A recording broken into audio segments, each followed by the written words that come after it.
asli untuk mempermudah pengadministrasian dan mempermudah saya terutama untuk mengenal ibu-ibu semuanya. Kemudian pertanyaan, jika ada pertanyaan nanti boleh, kalau tidak disampaikan secara langsung boleh nanti langsung ketik di kolom chat. Nanti boleh saya bantu baca. Para peserta boleh diperbolehkan silakan untuk minum atau ngemil-ngemil cantik tapi suara tetap off. Kemudian pakaian seperti biasa, bebas, rapi. Direkam. Yang kami hormati Ketua MGBK Kabupaten Bogor, Ibu Putri Dian Pratiwi SPC. Yang kami hormati Bapak Ibu pengurus MGBK Kabupaten dan Komisariat yang tidak bisa saya sebutkan satu persatu. Kemudian yang kami hormati Ibu-Ibu narasumber pada hari ini ada Ibu Wiharyati SPD, Ibu Debbie Novita HMPD dan Ibu Ketua kita juga. Kemudian yang kami hormati dan banggakan Bapak Ibu Guru BK se-Kabupaten Bogor dan juga luar Kabupaten Bogor. Halo Bapak Ibu yang dari luar Kabupaten Bogor, yang mana ini? Senang bertemu dengan Bapak Ibu gitu ya. Assalamualaikum warahmatullahi wabarakatuh. Selamat siang dan salam sejahtera untuk kita semua. Puji syukur kita panjatkan kehadirat Allah Subhanahu wa taala karena karunia-Nya kita semua dalam keadaan sehat dan bisa bertatap layar di tempat masing-masing. Tak lupa salawat dan salam kepada Nabi kita, Nabi Muhammad SAW, kepada keluarganya dan sahabatnya. Dan semoga kita semua termasuk umat yang mendapatkan syafaatnya kelak di akhir zaman. Amin. Alhamdulillah hari ini, hari Jumat tanggal 17 Desember 2021 adalah hari kedua dari kegiatan kita ya Bapak dan Ibu, yaitu pendidikan dan pelatihan pengembangan budaya positif di sekolah. Hari ini menggoreng ikan digoreng lalu dimakan. Salam hangat saya ucapkan kepada Bapak Ibu sekalian. Wah, saya sendirian nih, nggak ada. Akhirnya ada juga ngomong Iya, Bapak dan Ibu masih bersama saya di hari kedua ini. Sebelum saya lanjutkan, saya bacakan dulu ya susunan acara kita. Yang pertama pembukaan, kemudian yang kedua doa, lalu yang ketiga adalah materi pertama, kemudian materi kedua, dan lanjut materi ketiga. Banyak ya hari ini. Lalu ada tanya jawab dan penjelasan tugas, dan terakhir penutupan juga foto bersama. Mari Bapak dan Ibu kita buka acara dengan membaca basmalah. Bismillahirrahmanirrahim. Terima kasih. Nah, seperti biasa ya Bapak dan Ibu, agar kegiatan kita berjalan lancar, mari kita berdoa terlebih dahulu menurut agama dan kepercayaan kita masing-masing. Berdoa dimulai.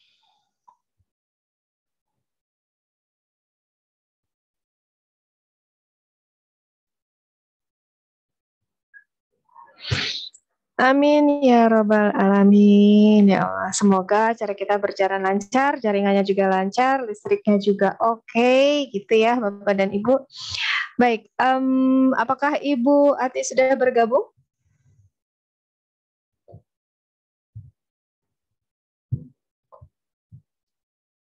Sepertinya belum ya Bu Enong ya? Belum ya? Kayaknya maju aja Bu Debbie, gimana? Maju, oke ya.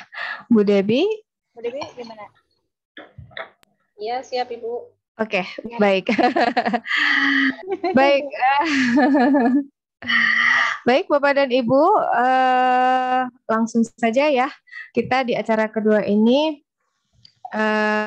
yaitu langsung kita ke materi pertama dengan judul program literasi dan spelling. Sebetulnya saya pertama baca spelling itu saya pikir spelling ejaan itu Bu.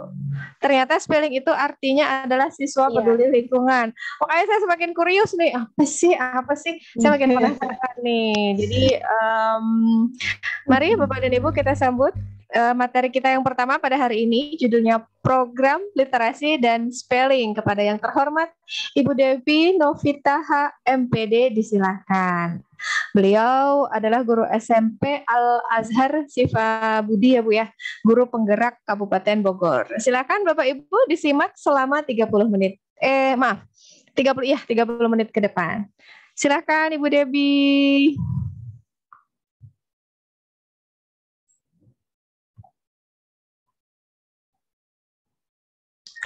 40 menit.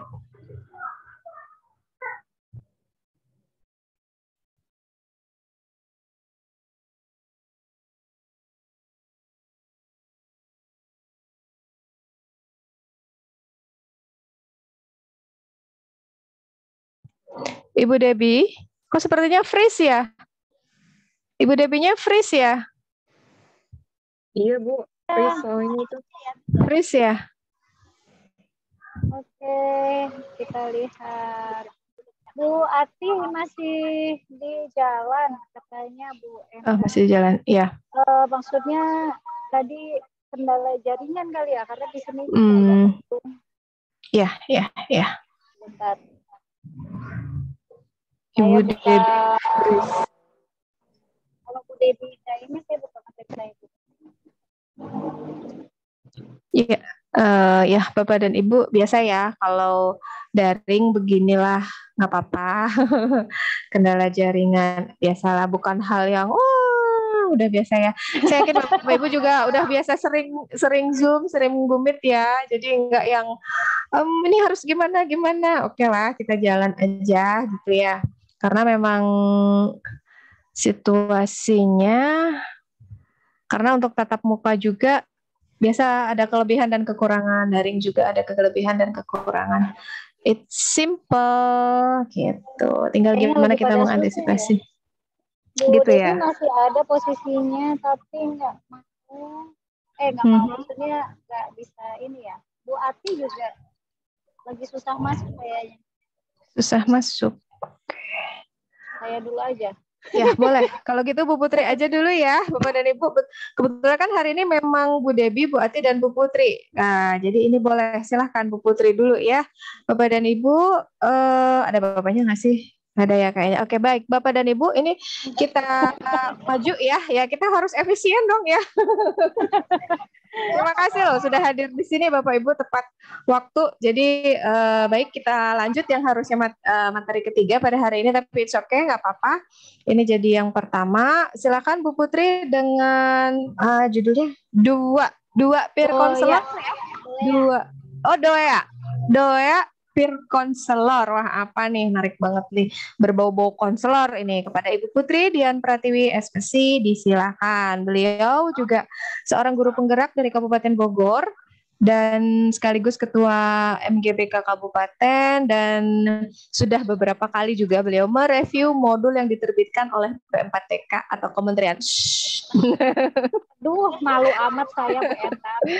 Silakan Bu Putri. 30 menit ke depan.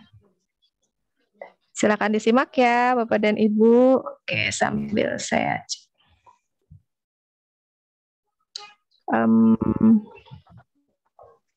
Belum ada.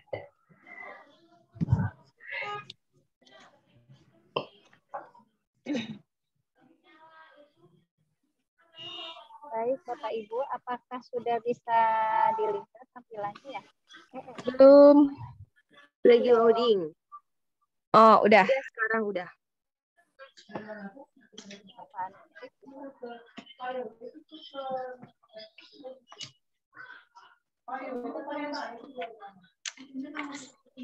Bismillahirrahmanirrahim. Assalamualaikum warahmatullahi wabarakatuh. Waalaikumsalam warahmatullahi wabarakatuh. Selamat siang Bapak Ibu semua. Selamat siang Ibu. Coba kalau saya bilang semangat pagi, jawabannya pagi. Bisa? Bisa ya? Ya boleh dibuka mic-nya biar rame. Semangat pagi. Bisa. Ya, baik Bapak Ibu semua. Ya. Izin Bapak Ibu, saya menyampaikan praktik baik.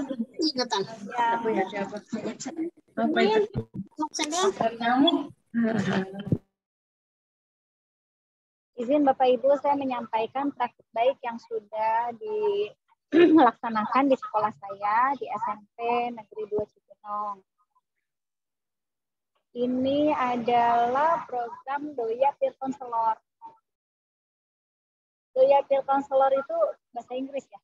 Ya, jadi kalau bahasa Indonesianya itu adalah konselor sebaya di Doya. Doya itu adalah nama kesayangan sekolah kami. Dan Bapak Ibu juga pasti punya nama kesayangannya ya. Ada yang kalau di sini yang dekat-dekat sini yang saya tahu Netik. Kalau Netik itu Negeri 3 Cibinong. Apa? Nepar, ada Nepar, Negeri Parung. Artinya Negeri 1 Parung. Sekarang udah ada Negeri 2. Gitu. Jadi banyak ya. Yaitu adalah nama kesayangan sekolah kami, Doya Peer Counselor. Sebentar Bapak Ibu di skip dulu sebentar ya. Ya, ini kebetulan saya lagi ada tamu nih Bapak Ibu, jadi mohon maaf. Tamunya Bu Noni. Ya, kita lanjutkan Bapak Ibu. Doya Peer Counselor itu apa ya? Ini latar belakangnya Bapak Ibu. Ya, mengapa ada Doya Peer Counselor? Kenapa ada konselor sebaya? Sebenarnya mungkin di sekolah-sekolah tertentu yang sudah melaksanakan, sudah menyelenggarakan peer counselor ini bukanlah hal yang bukan hal yang baru gitu ya. Mungkin Bapak Ibu juga pernah mendengar gitu. Oh, ada kok yang namanya konselor sebaya gitu kan. Jadi bukan kita saja yang melaksanakan kegiatan konseling terhadap anak didik kita, tapi juga kita memberdayakan beberapa siswa yang terlatih untuk melakukan konseling terhadap teman-temannya. Jadi intinya itu. Kemarin sedikit berbagi Bapak Ibu, seminggu yang lalu ya saya mengisi kegiatan di Cisarua. Itu pesertanya guru SMP Kota Bogor. Nah, itu di SMP Kota Bogor juga ada sekolah yang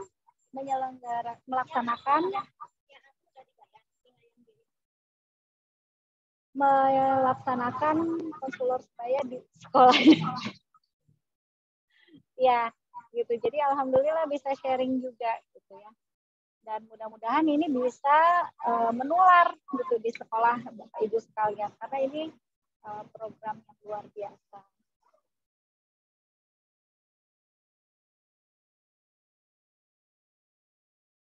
Selamat jalan Bu Doni. Ya, begitu Bapak Ibu.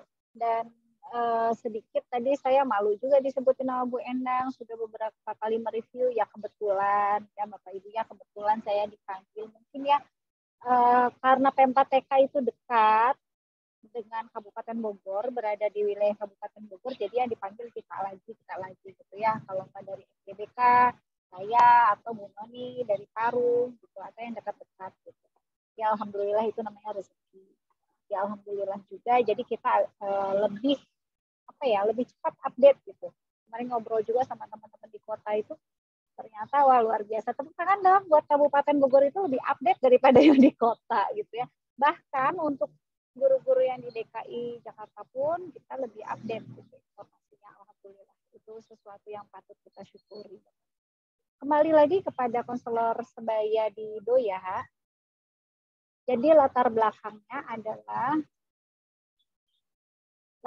program ini adalah bahwa seperti Bapak Ibu ketahui, remaja itu banyak sekali permasalahan gitu ya Bapak Ibu ya, karena mereka itu beranjak dari anak-anak, dari masa anak-anak menuju dewasa. Nah, di situ kan banyak perubahan-perubahan. Nah, karena banyak perubahannya tersebut, maka banyak sekali permasalahan yang terjadi di dunia remaja. Dan sama juga seperti di sekolah-sekolah Bapak Ibu, bahwa guru BK dimanapun guru BK itu banyaknya kurang ya. Jarang sekali ada sekolah yang apa namanya, persentase guru BK dan siswanya itu sesuai. Jarang sekali ya. Yang satu guru BK hanya mengasuh 150, hanya membimbing 150 siswa. Itu jarang sekali. Kebanyakan di atas itu, 250, 300, bahkan 1000. 1000 anak dibimbing oleh satu guru BK di sekolah. Itu. Kalau di sekolah saya, alhamdulillahnya ada 3 guru BK-nya. Jadi ada, kita bagi-bagi level, ada yang di kelas 7, kelas 8, kelas 9. Tapi itu pun kalau kita lihat dari persentasenya, itu masih jauh sekali gitu ya. Jadi saya merasa bahwa ya saya juga banyak kekurangan dalam menyelenggarakan kegiatan bimbingan konseling gitu. Mungkin ada anak-anak yang harusnya terjamah terlayani sama kita, tapi karena kita ngurusin yang lain, akhirnya si anak itu nggak kena gitu, tidak mendapat layanan konseling. Itulah yang melatar belakangi akhirnya saya membuat program ini. Jadi harapannya terlayaninya lebih banyak siswa dalam layanan konseling. Gitu Bapak Ibu. Tujuannya ini ya Bapak Ibu, bahwa dari kegiatan ini terpenuhinya kebutuhan konseling para siswa melalui konselor sebaya. Ya. Harapannya adalah anak-anak itu permasalahannya tuntas. Kemudian dengan tuntasnya permasalahan itu, mereka menjadi lebih bahagia dan mandiri, tidak tergantung terhadap orang lain, terhadap orang tua, tapi mereka lebih mandiri. Baik peer konselornya, konselor sebayanya maupun siswa yang lain. Itu tujuannya. Tahap kegiatannya Bapak Ibu, jadi untuk menyelenggarakan program konselor sebaya ini, yang pertama-tama tentunya kita ada rekrutmen. Kemudian setelah direkrut, karena nggak semua siswa bisa menjadi konselor sebaya untuk temannya. Kemudian ada tahap pelatihan, karena mereka harus tahu nih ya kompetensi apa saja yang dimiliki atau bagaimana bersikap terhadap teman yang sedang mengalami masalah, yang lagi pengen curhat. Kemudian tindak lanjutnya, kegiatan yang berkesinambungannya adalah adanya diskusi kelompok terkumpul atau in English itu focus group discussion namanya. Jadi intinya diskusi kelompok lah. Dan itu diselenggarakan secara berkesinambungan, gitu, Bapak Ibu. Nah ini yang tahap pertama Bapak Ibu, yaitu rekrutmen anggota Doya Peer Counselor atau konselor sebaya di SMP 2 Cibinong. Rekrutmen ini Bapak Ibu dilakukan kerjasama antara tim sekolah ramah anak, wali kelas, dan juga guru BK. Nah, saya ingin cerita sedikit. Udah jam berapa ini? Masih ya Bu Endang? Saya ingin cerita sedikit. Iya, rekrutmen ini jadi kita menyebar broadcast gitu ke grup WA, kelas, kita sebar broadcast. Yang sebelumnya kita buat, ada teman saya yang membuat video perkenalan apa itu Doya Peer Counselor. Gitu. Jadi kan pasti anak-anak apa ya peer counselor gitu kan, asing mungkin bagi mereka kan. Jadi di video itu kita tampilkan seperti apa kegiatannya, kemudian nanti ke depannya mereka akan bagaimana, kemudian anak-anak atau profil yang seperti apa gitu dari anak-anak yang dibutuhkan di konselor sebaya ini. Nah, video singkat aja paling berapa menit ya, 3 menit lah gitu ya cukup. Dan itu kita sebar ke grup kelas-kelas. Nanti dari situ kita tunggu nih responnya, mana yang tertarik ikut ke konselor sebaya ini. Nah itu pun setelah ada pendaftaran seperti itu, kita harus konfirmasi juga sama wali kelas gitu. Anak ini di kelasnya seperti apa, pribadinya bagaimana, terus sikapnya terhadap teman-temannya bagaimana. Karena tentunya kalau konselor sebaya ini yang pertama ya dia harus sabar gitu ya, kemudian bisa berhubungan baik dengan temannya gitu, mau membuka diri, kurang lebih seperti itu Bapak Ibu. Nah ini perlu diskusi khusus antara tim. Kalau di sekolah saya ini ada tim sekolah ramah anak, wali kelas sama guru BK. Nanti kalau sudah diskusi, nanti kelihatan perwakilan dari masing-masing kelas. Kurang lebih ada yang 5 orang satu kelas, dari satu kelas ya. Satu kelas di saya itu ada 40 orang, Bapak Ibu. Bahkan ada yang lebih dari 40 orang. Ada yang lebih dari 5 orang juga. Bu Putri ini ternyata banyak sekali peminatnya. Oke, selama siswanya yang dinilai itu adalah anak-anak yang mampu, itu oke lah. Kemarin itu tadinya saya batasi ya Bapak Ibu awalnya, tapi kesini ternyata banyak yang berminat. Ya udahlah, nggak apa-apa gitu ya. Maksudnya saya pikir ini adalah suatu kegiatan yang baik, jadi kenapa juga kita batasi gitu. Itu oke lah, nggak apa-apa kalau mau ikut gabung. Selanjutnya dari rekrutmen itu, kemudian kita mengadakan pelatihan konselor sebaya. Ini Bapak Ibu flyer kami ketika pelatihan peer konselor, pembekalan. Pembekalan ini kita kerjasama dengan salah satu universitas, yaitu Universitas Paramadina, Bapak Ibu. Ini ada psikolognya, karena saya ingin anak-anak mendapatkan informasi yang utuh, mendapatkan ilmu yang utuh ya, jadi kepengen banget gitu. Jadi impian saya gitu ya, mengundang psikolog, alhamdulillah terpenuhi gitu. Ada psikolognya, kemudian hasil diskusi dari perencanaan kegiatan pembekalan ini juga. Ini Bu Putri, kebetulan di universitas kita ada peer counselor juga gitu di antara mahasiswa. Akhirnya disepakatilah ada salah satu narasumber juga gitu yang anggota peer counselor di kampusnya. Seperti itu. Jadi ada 2 pemateri, ada Bu Dinar waktu itu psikolognya, kemudian ada Kak Sania Silmi. Ini yang berbagi bagaimana suka duka atau tips-tipsnya gitu menjadi konselor sebaya. Seperti itu. Ini dokumentasinya Bapak Ibu, Bu Lucy. Ini di sini juga ada Bu Ista. Ini ada Bapak Kepala Sekolah memberi sambutan. Ini psikolognya Ibu Dinar Saputra, masih muda sekali. Alhamdulillah nyaman juga ya Bapak Ibu. Jadi kalau misalnya kita langsung ke sumbernya itu memang enak banget gitu ya, mendapatkan ilmunya holistik gitu, menyeluruh. Ini dokumentasinya. Dan ini Kak Sania Silmi sedang sharing bagaimana menjadi peer counselor. Alhamdulillah tanggapannya baik sekali Bapak Ibu. Anak-anak sangat antusias. Gitu.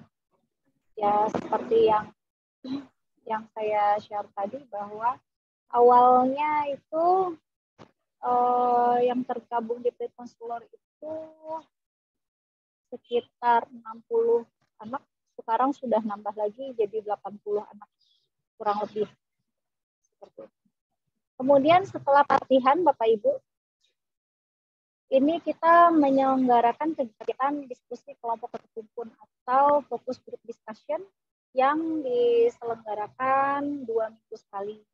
Harapannya sih seminggu sekali ya Bapak Ibu, cuma memang banyak kegiatan lain akhirnya kita suka tertunda gitu. Ini yang disayangkan juga gitu. Sempat tertunda. Tapi kami usahakan bahwa kegiatan diskusi kelompok ini tetap berjalan. Alhamdulillah Doya Peer Counselor sampai saat ini masih ada, dan kita juga masih ada PR selanjutnya gitu untuk mengadakan banyak diskusi dengan anak-anak, karena yang namanya permasalahan di remaja itu memang luar biasa, tidak ada habisnya ya Bapak Ibu. Ini dokumentasi anak-anak bisa dilihat Bapak Ibu, anak-anak saya ini, murid-murid kami tidak memakai baju seragam. Mereka nanya sih, Bu pakai baju seragam? Enggak usah lah, karena waktu itu kegiatannya hari Sabtu gitu. Karena kalau Senin sampai Jumat itu sibuk sama pembelajaran ya Bapak Ibu, sibuk sama pembelajaran. Kemudian kalau siang sore itu mereka suka ada les gitu ya, ada ekskul. Akhirnya waktu itu yuk kita selenggarakan di hari Sabtu gitu, online aja deh. Jadi mereka agak santai gitu. Nah ini gimana sistemnya? Jadi beberapa saat atau dari hari sebelumnya, sebelum diskusi ini, kami meminta mereka untuk mengisi formulir ya, yang gampang sih mengisi formulir online. Kemudian masalah apa sih yang mau didiskusikan gitu. Nanti dari masalah-masalah yang ada kita pilih dari satu masalah, kemudian nanti minta anak-anak untuk membahas, maksudnya ada masukan enggak gitu dari teman-teman yang peer counselor yang lain. Kira-kira kalau menghadapi situasi seperti ini bagaimana? Gitu. Kita menyimak saja Bapak Ibu, kita sebagai pemimpinnya, fasilitator, kita menyimak. Nanti ketika ada saat di mana oh ini kayaknya perlu diluruskan gitu, atau perlu diberi tambahan-tambahan, nah disitulah peran kita sebagai pembimbing. Ini Bapak Ibu, alhamdulillah yang awalnya ibaratnya deg-degan gitu ya, gimana kegiatan ini, apakah mereka anak-anak antusias bisa berjalan, tapi alhamdulillah mereka sangat aktif, sangat antusias. Begitu Bapak Ibu. Ini refleksi saya dari kegiatan yang sudah dilakukan, dari program yang sudah saya lakukan. Alhamdulillah Bapak Ibu, bahwa siswa kita ini memiliki potensi yang luar biasa. Kadang-kadang kita ragu-ragu gitu ya, ragu-ragu bisa nggak ya gitu mereka seperti ini, bisa nggak ya mereka dipercaya begini. Ternyata ketika kita kasih kesempatan, mereka bisa membuktikan bahwa mereka mampu mengemban amanah itu, mereka mampu berkembang. Begitu.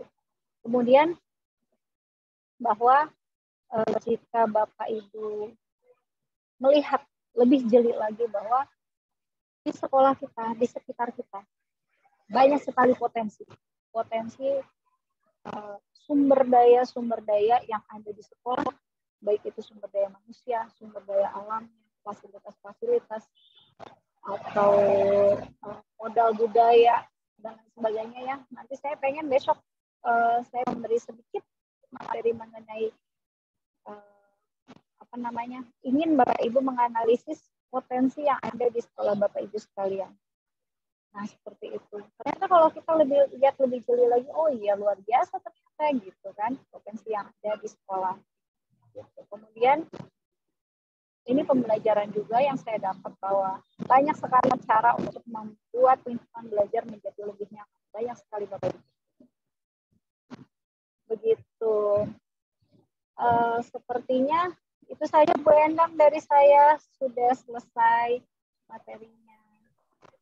Oke, terima kasih Bu Putri. Kita beri aplaus dulu Bapak Ibu untuk Bu Putri. Best practice ya, praktek baik Bu Putri yang luar biasa nih, keren nih, bisa jadi inspirasi buat kita juga nih Bapak dan Ibu. Nanti boleh penasaran atau penisirin, boleh nih japri-japri Bu Putri. Siap dijapriin loh Bu Putri. Ya. Kalau misal ada sekolah lain yang wah boleh nih terinspirasi nih, boleh nih bikin kayak gini, kayaknya emang anak-anak kita mampu gitu ya. Kadang ya itu sepakat sih sama Bu Putri bahwa anak-anak itu punya potensi yang luar biasa.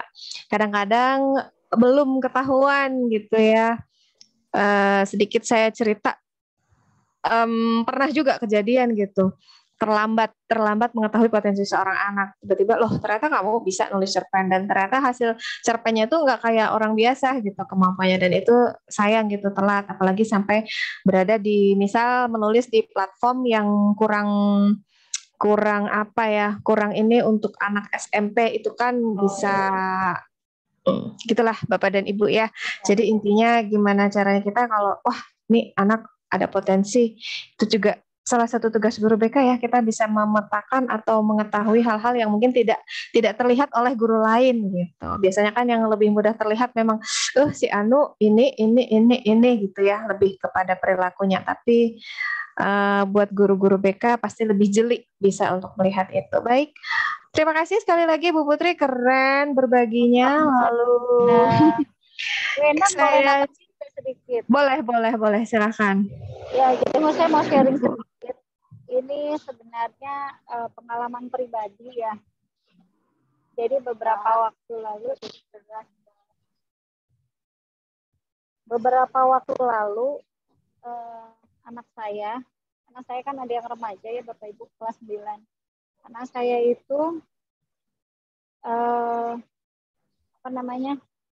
minta untuk konsultasi ke psikolog. jadi kalau anak-anak lain didorong untuk ke psikolog, dia minta sendiri, Bu, aku mau ke psikolog gitu. Dia kan sebenarnya di pondok ya, di pesantren gitu kan. Cuma ya kan ketika anak bilang gitu kita rasa-rasa deg-degan gitu ya, ada apa ini gitu kan. Cuma lah berusaha tenang gitu. Ternyata dari hasil konselingnya gitu ya, dari hasil diagnosisnya nggak apa-apa sih, dia bilang psikolognya bilang nggak apa-apa Bu Putri, ini normal. Cuma yang saya garis bawahi gitu ya, ini penting juga untuk kita sebagai guru, bahwa sebenarnya kayak anak saya itu ibaratnya dia punya energi lebih yang harus disalurkan gitu. Jadi ketika dia punya energi tapi nggak ada penyalurannya, akhirnya bingung tuh mau kemana. Jadi bawaannya kayak gabut aja, kayak kata anak sekarang kan, gabut. Jadi dia cari kegiatan atau cari sesuatu yang nggak perlu gitu, yang harusnya kan bisa disalurkan untuk menjadi sesuatu yang produktif gitu ya. Seperti tadi Bu Endang bilang, kalau misalnya dia punya kemampuan untuk bikin cerpen, dia bikin cerpen gitu kan, bisa menulis di platform mana gitu, atau misalnya dia membuat sesuatu seperti itu Bapak Ibu. Jadi ketika kita melihat ini anak kayaknya mulai nggak bisa diem atau mulai gabut gitu, nah kita mesti peka deh kayaknya kayak gitu ya, there's something gitu yang perlu kita teliti lebih lanjut begitu. Itu sharing aja Bu Endang. Ya, terima kasih Bu Putri. Kita sebagai orang tua, iya sih ini benar-benar sharing yang faedah gitu ya. Kadang kita fokus ke mana, maksudnya bahwa anak-anak kita memang butuh lebih, mungkin benar kita orang tuanya, tapi kadang-kadang kita juga tidak terlalu mengobservasi mungkin itu ya. Ini sebenarnya pengingat diri saya sendiri ya, Bapak dan Ibu. Baik, kalau di kolom chat saya lihat sudah ada ya Ibu Ati dan Ibu Debbie. Ibu Debbie. Ya, ada Bu Ati. Mohon maaf, tadi tiba wifi-nya down. Iya, nggak apa-apa Bu Debbie, tenang aja. Kalau daring ya seperti itulah kejadiannya. Baik, karena Bu Debbie sudah ada ya, Bapak dan Ibu, kita simak nih materi selanjutnya yang akan disampaikan oleh Ibu Debbie Novita HMPD. Jadi judulnya Program Literasi dan Spelling atau Siswa Peduli Lingkungan. Kepada beliau disilahkan. Terima kasih. Bu Endang tadi pantun, saya juga mau pantun, boleh? Boleh Bu, boleh. Mantap. Ya. Taman Kartini dikelilingi kayu jati. Cakep. Di dalamnya banyak jenis hewan. Sebelum memulai acara ini, izinkan saya menyapa hadirin sekalian. Cakep. Ya, Assalamualaikum warahmatullahi wabarakatuh. Waalaikumsalam. Yang terhormat Ketua MGBK kita yang cantik dan soleha, Ibu Putri Dian Pratiwi. Yang saya hormati Bapak dan Ibu Ketua Komisariat MGBK se-Kabupaten Bogor. Yang saya hormati juga Bapak dan Ibu Guru BK yang hadir pada hari ini, baik di wilayah Kabupaten Bogor maupun di luar Kabupaten Bogor. Marilah sama-sama kita memulai kegiatan hari ini ya dengan niat ikhlas karena Allah Subhanahu wa taala ya. Izinkan saya Debbie Novita Herman, saya dari SMP Al-Azhar Sipabudi, dengan senang hati dan bangga berterima kasih juga pada Bapak dan Ibu, khususnya Ibu Putri karena diberikan kesempatan pada hari ini untuk sharing. Ya, mohon maaf jika nanti dalam penyampaian ada sesuatu yang kurang berkenan, jika itu mohon disampaikan mungkin dari perkataan atau sikap. Baik, Bu Putri, mohon izin share screen ya. Oh, Bu Dewi belum jadi fokus ya. Sebentar. Biasanya bisa, Bu? Gelap.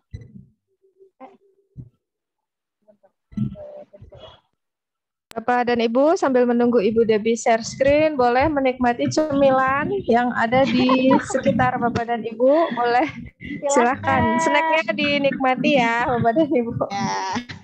Wah, alhamdulillah saya ada minum. Baik, sudah terlihat kah Ibu, ya. Bapak? Ya, bismillahirrahmanirrahim. Sebelum mulai kita perkenalan dulu ya. Insya Allah nama saya Debbie Novita Herman, saya lahir di Depok tanggal 6 November tahun 1980. Aktivitas sekarang mengajar di SMP Al-Azhar Sipabudi Cibinong. Alhamdulillah di tahun ini lulus guru penggerak angkatan pertama dan diamanahi di rumah sebagai ketua RKI. Kemudian untuk buku yang pernah saya tulis, ini masih antologi ya Ibu, ada alhamdulillah udah 3 buku dan mencoba untuk menulis solo, ngumpulin tulisannya di kolom blog WordPress gitu. Prestasi yang pernah diraih yaitu juara 2 OGN mata pelajaran IPS, moto hidup manjada wajada mansobaro jafir.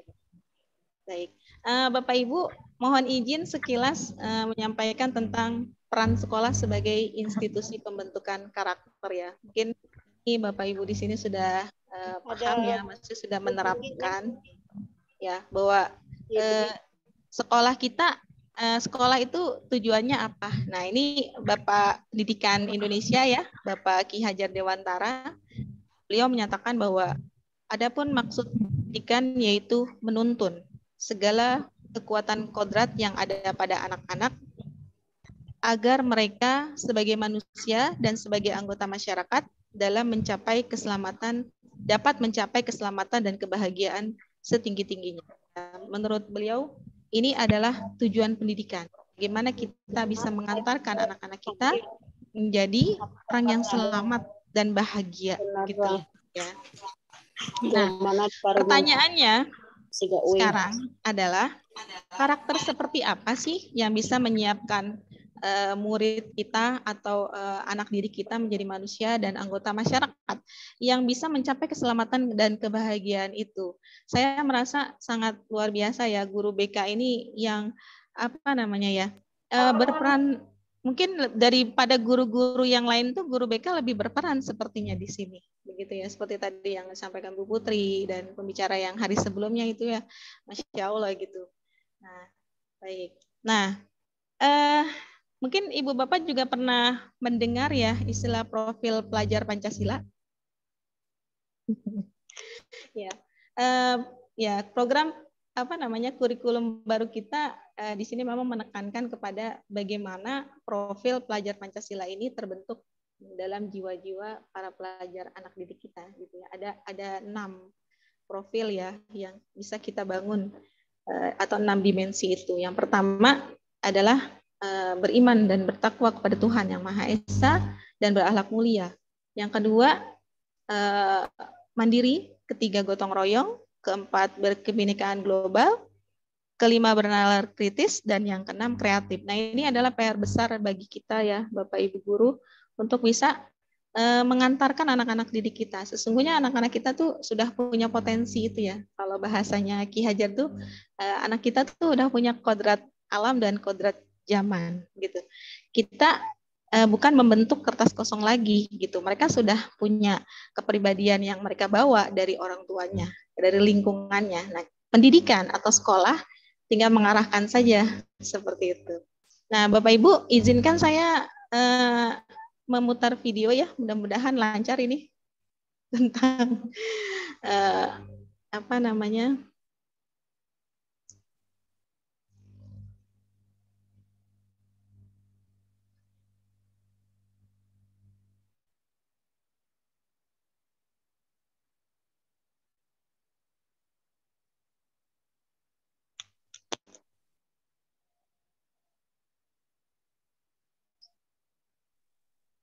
Hilang suaranya.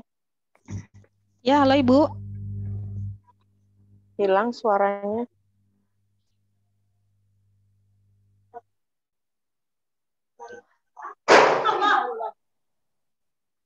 Suaranya hilang. Tes, halo, halo. Suaranya terdengar Bu Putri? Terdengar Iya. Bu Titi, jelas. Iya. Mohon maaf, ini Cuma videonya mungkin yang terjeda ya.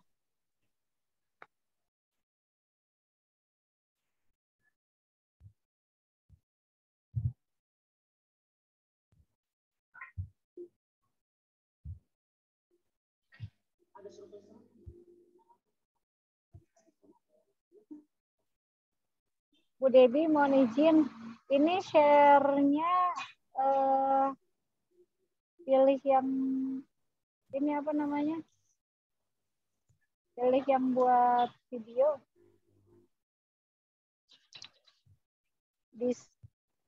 Tadi sempat ini nggak di checklist share sound? gimana Bu Putri? Tadi pas mau share screen sempat di checklist share sound-nya nggak? Oh iya, ini suaranya nggak kedengeran ya? Enggak. Di stop share dulu aja, Bu. Oh iya, sebentar Ibu.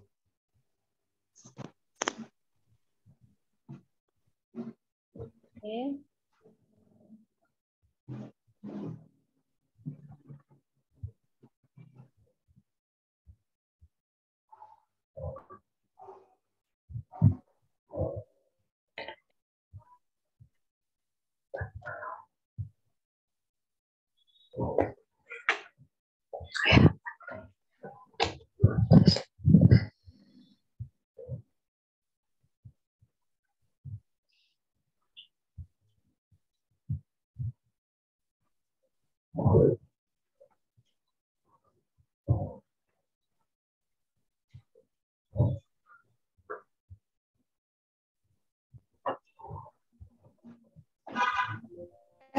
Ada survei seru nih.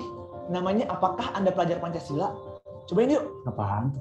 Yang penting pelajar itu harus bermoral, taat agama, dan mencintai sesama. Iya, tapi harus juga bisa kritis, bro. Kalau dapat informasi, jangan telan mentah-mentah. Nanti jadi korban hoax loh. Bener banget. Dan pelajar sekarang tuh harus kreatif kan. Banyak coba, banyak bisa, banyak karya. Dan jangan mau disuapin ilmu sama guru mulu. Harus bisa cari ilmu sendiri. Ya tapi jangan mikirin diri sendiri doang. Pelajar zaman sekarang harus bisa gotong royong sama orang lain. Kerjasama, kolaborasi. Itu penting loh. Menurut gue, penting banget buat cinta budaya Indonesia. Tapi, buka diri buat budaya lain. Maksudnya, ya kita harus mampu bersaing dan bekerja sama dengan dunia global. Itu semua yang dimaksud pelajar Pancasila. Oh ya?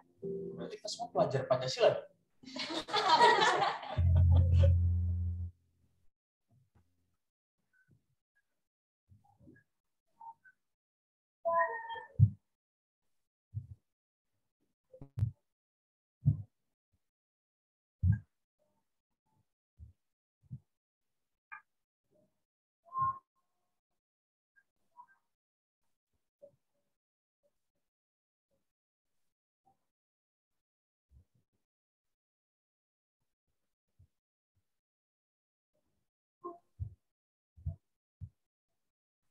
Nggak kedengeran, Bu Debi? Belum ada Belum ada suaranya, Bu Debi.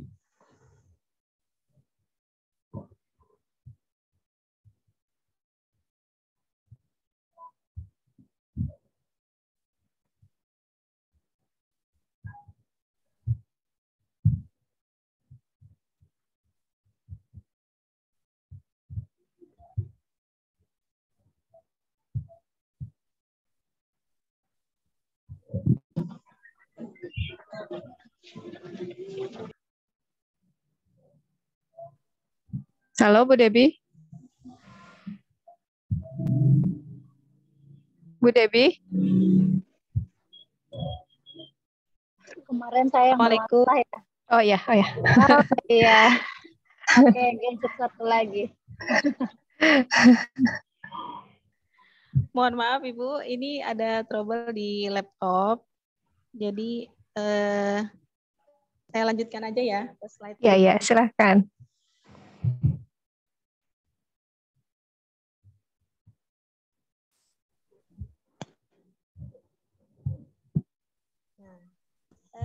Ini adalah landasan dan budaya positif yang berpihak kepada murid ya.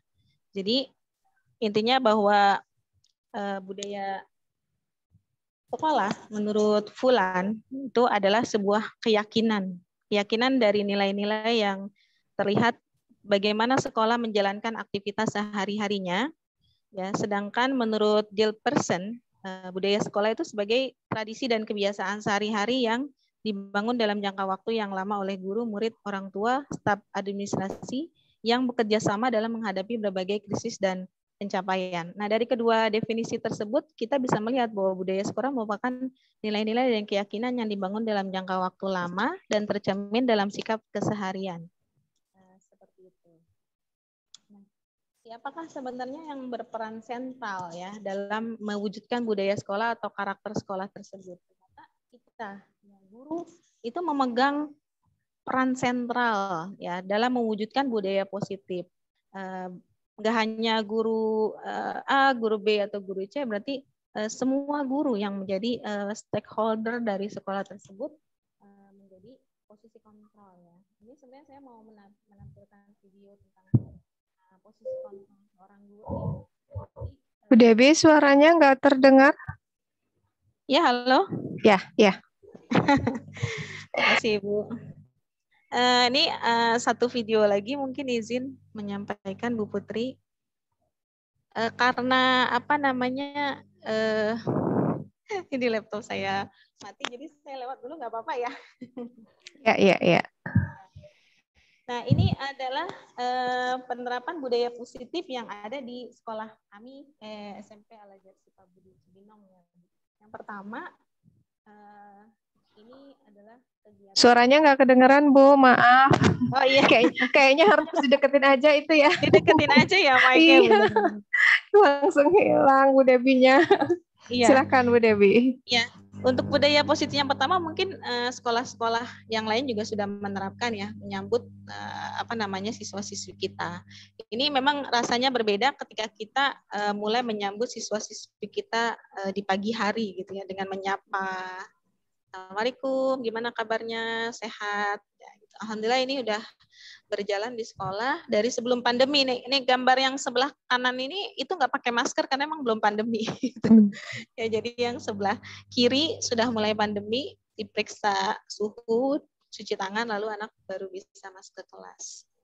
Kemudian yang berikutnya adalah literasi. Nah, mungkin di sekolah Bapak Ibu juga sudah menerapkan ya budaya literasi ini dalam rangka membentuk profil pelajar Pancasila yang tadi ya Bapak Ibu. Nah, ini yang pertama, literasi ini sebagai sebuah kegiatan atau yang melatih kemampuan seseorang dalam mengolah dan memahami informasi dari proses membaca dan menulis. Literasi ini di sekolah kami tidak hanya melibatkan siswa, tapi juga adalah guru-guru. Ya, guru-guru juga dilibatkan dalam kegiatan literasi. Ini kami literasi di lapangan, Ibu.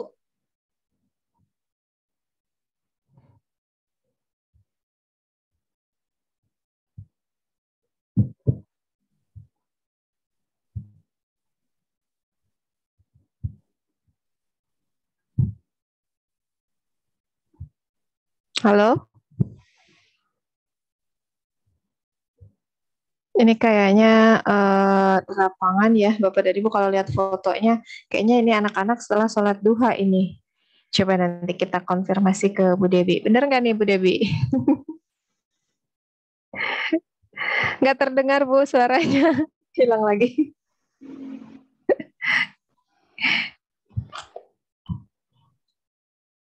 Oke.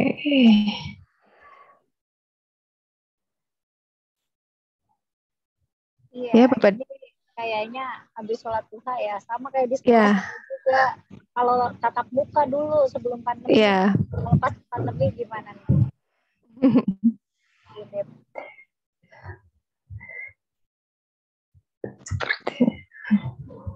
Mungkin ada Bapak Ibu yang masih sekolahnya masih berlanjut ini ya.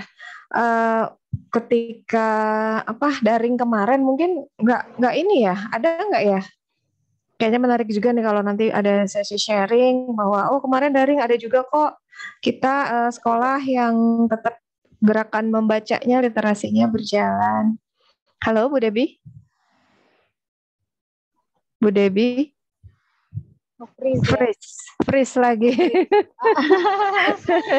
Iya. Rendang sedikit menambahkan sharing. Boleh, silahkan Bu Putri.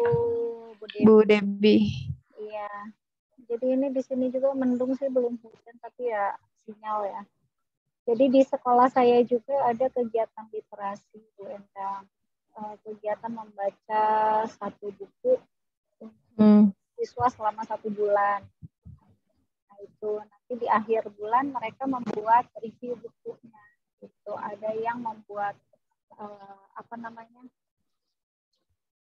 kayak esai gitu ya, uraian. Ada yang simple yang menggunakan fishbone ya, kayak tulang ikan itu ya, seperti itu. Alhamdulillah sih kegiatan seperti itu bisa melanjutkan kegiatan literasi yang sebelumnya terhenti gitu karena adanya pandemi. Karena biasanya kita sebelum belajar kan habis sholat duha atau sebelum guru masuk ke materi di pelajaran pertama itu biasanya ada literasi ya, membaca senyap itu 15 menit. Berarti pas pandemi itu sempat hilang gitu, makanya kemarin sempat kita jalani kegiatan literasi sekolah itu seperti itu. Alhamdulillah sekarang di sekolah saya, mungkin di tempat lain juga ada, semakin banyak itu duta-duta literasinya. Kemarin sempat ada pelatihan karena belum tentu semua anak paham ya cara mereview buku itu bagaimana. Jadi kita walaupun gitu mungkin di mata pelajaran ada, di pelajaran bahasa Indonesia mungkin ada ya cara mereview buku itu bagaimana, tapi kita sediakan waktu khusus gitu, semacam workshop di sekolah bagaimana review buku begitu. Itu kita bisa kerjasama dengan, kalau di sekolah saya itu ada tim literasinya, tim literasi sekolah, nanti kaitannya sama tim perpustakaan gitu. Seperti itu. Dan sebenarnya saya pengen dengar juga nih, kalau saya sih pernah dengar sharing dari Bu Debi gitu bahwa di sekolahnya ini bahkan lebih aktif gitu literasinya dibandingkan sekolah saya gitu. Cuma terkendala jaring. Iya. Bagusnya lagi sih kalau di saya itu sebulan sekali tuh anak-anak bikin laporan gitu kan. Mungkin seminggu atau 2 minggu sekali saya ngingetin anak-anak udah selesai belum bacanya gitu, yang belum selesai baca bukunya ayo dilanjutkan gitu. Kalau di Bu Dewi kalau nggak salah itu ada dia kontrolnya lebih laporannya lebih sering gitu, jadi anak-anak lebih terkontrol dan capaiannya bisa menjadi lebih banyak gitu, seperti itu. Boleh mungkin Bapak Ibu yang lain yang share.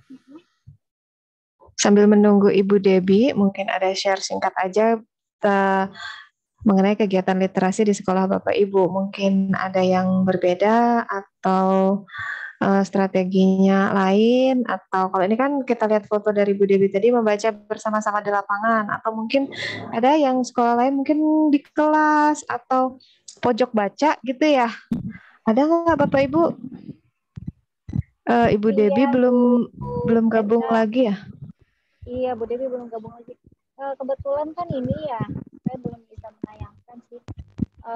Tadi itu kita sebenarnya sekarang sedang ada acara komunitas praktisi untuk sekolah-sekolah penggerak di SMP Al Madinah di Saradena, ini sekabupaten Bogor. Kebetulan sekolahnya Bu Dewi, sekolah saya, sekolah Bu Arti juga kita ada di sini gitu maksudnya. Tadi pagi kita gabung juga di satu ruangan gitu. Nah, tadi sempat ditampilkan tuh Bu di depan itu bahwa mungkin di sekolah lain juga ada ya pojok-pojok literasi ya, di setiap kelas ada ya. Cuma maksudnya di sekolah yang Bu Dewi yang saya lihat itu sampai dilombakan gitu. Mungkin itu jadi praktik baik juga ya. Jadi anak-anak semangat gitu menghiasnya, luar biasa gitu. Menghias pojok-pojok literasinya gitu. Ya, sekedar dari itu. Ini Bu Dewi belum ada lagi ya Bu? Belum. Boleh dilanjutkan aja ke Bu. Oke, baik. Ya? Oke, iya Bu. Sambil Bu Debi bersiap untuk masuk lagi ya, Bapak dan Ibu, kita simak untuk berbagi yang berikutnya. Halo?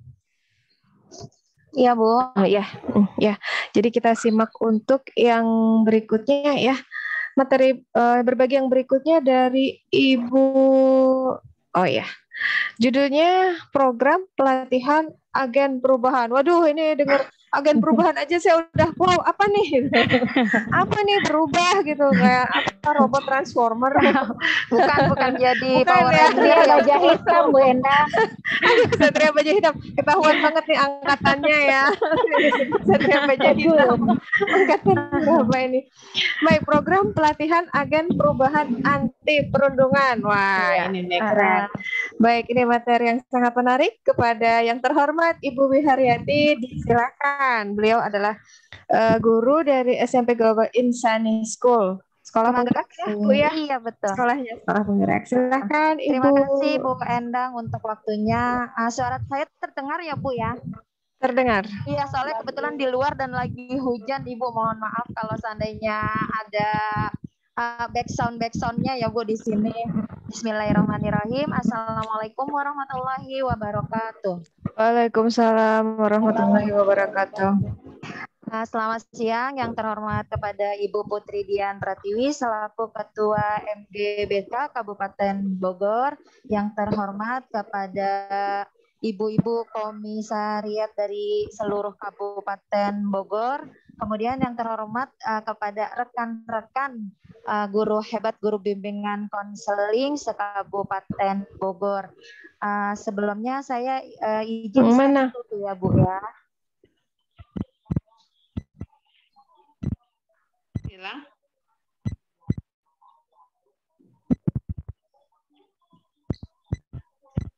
Bagaimana Bapak Ibu, sudah terlihat share screen saya? Belum ada Bu. Ya, oke. Ya, Pak. Nah. Oke, sudah terlihat ya Bu ya?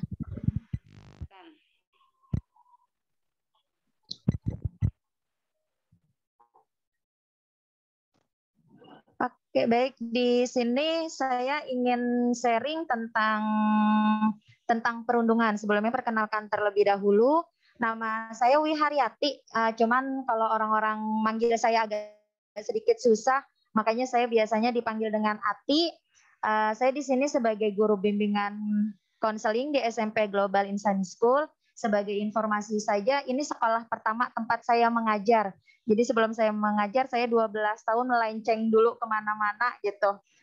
Jadi ini sekolah pertama saya, dan ini itu saya sebagai narasumber perdana gitu. Mudah-mudahan apa namanya? Terima kasih. Mudah-mudahan bisa kita bisa saling sharing. Kalau misalkan memang kebetulan ada yang memang bisa saya ambil untuk praktik baiknya, kemungkinan bisa nanti saya ambil juga praktik baiknya. Baik, di sini Bapak Ibu sebelumnya sebelum kita masuk tentang apa itu agen perubahan anti perundungan, mungkin di sini bisa sharing dulu nih kepada Bapak Ibu, biasanya bagaimana sih cara BK itu meminimalisir tentang perundungan di sekolah Bapak dan Ibu? Mungkin bisa di chat, atau jika terjadi perundungan nih, biasanya apa sih yang Bapak Ibu lakukan nih di sekolah gitu ketika menemukan perundungan di sekolah Bapak Ibu? Kira-kira seperti apa nih yang memang dia sering terjadi atau berlaku gitu yang ada di sekolah Bapak Ibu nih? Sudah adakah yang isi di kolom chat? Ibu Endang, maaf saya buka dulu.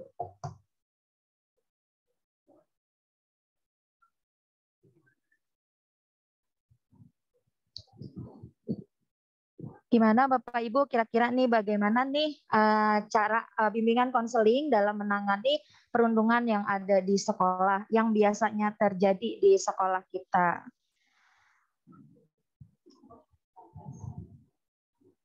Boleh bisa sharing di kolom chat Bapak Ibu, di kolom chat gitu maksudnya.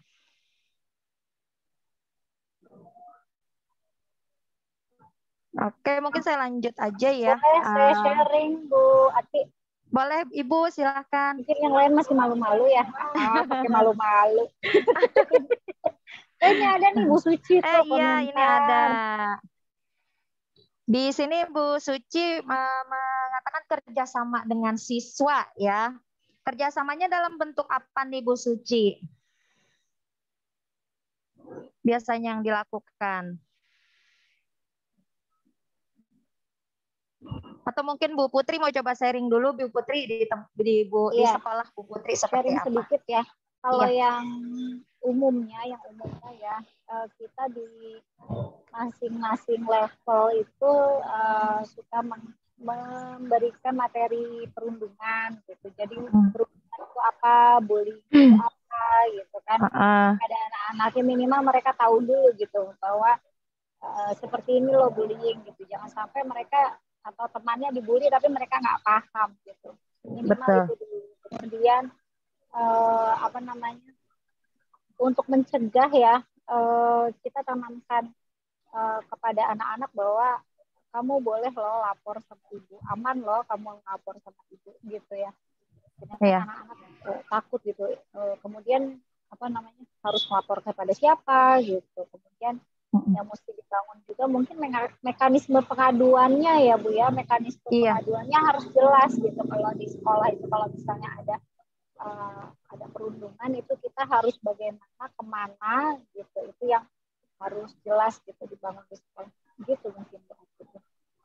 Iya, di sini juga sudah ada nih Bu, ada Bu Siti Asfi, komunikasi yang baik dengan siswa, kemudian ada Bu Nida, sebagai salah satu tindakan pencegahan memberikan layanan bimbingan klasikal tentang perundungan. Mungkin di sini hampir semua guru BK sama ya Bu ya, kalau misalkan untuk meminimalisir tentang perundungan ini kurang lebihnya sama, memberikan layanan klasikal, kemudian komunikasi, setidaknya memberikan informasi apa itu tentang bullying. Mungkin juga ada beberapa yang dipanggil satu persatu anaknya. Padahal kalau seandainya kita panggil justru malah bikin si anak tertekan gitu, malah jadi ngerasa loh kok saya diaduin dan lain sebagainya.